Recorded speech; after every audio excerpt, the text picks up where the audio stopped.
আজকে আমি বানাবো কচু দিয়ে ইলিশ মাছের ঝোল। এখানে নিয়ে নিয়েছি কচু, আলু, টমেটো, কাঁচা লঙ্কা আর 4 পিস ইলিশ মাছ। মাছটাকে নুন হলুদ দিয়ে মেখে নেব।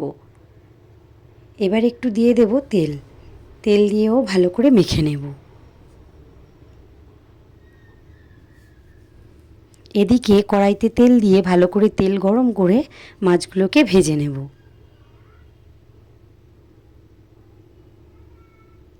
মাছগুলো উল্টে দেব।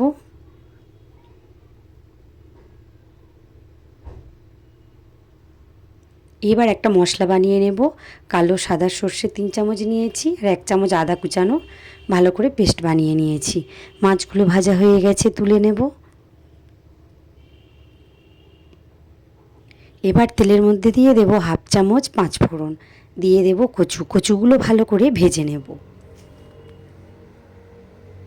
এবার দিয়ে দেব আলুগুলোও দিয়ে একটু ভেজে নেব।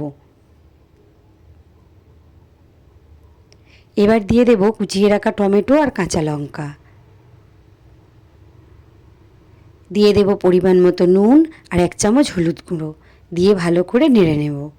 এবার দিয়ে দেব সর্ষে আর আদার পেস্ট, বাটি ধুয়ে জল দিয়ে দেব, দিয়ে ভালো করে কষিয়ে নেব।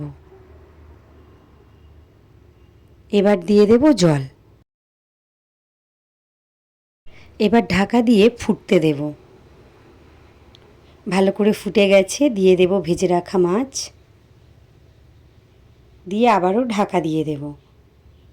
আলু কচু সিদ্ধ হয়ে গেছে। এবার 5 মিনিট ফুটিয়ে নিলে রেডি কচু দিয়ে ইলিশ মাছের ঝোল।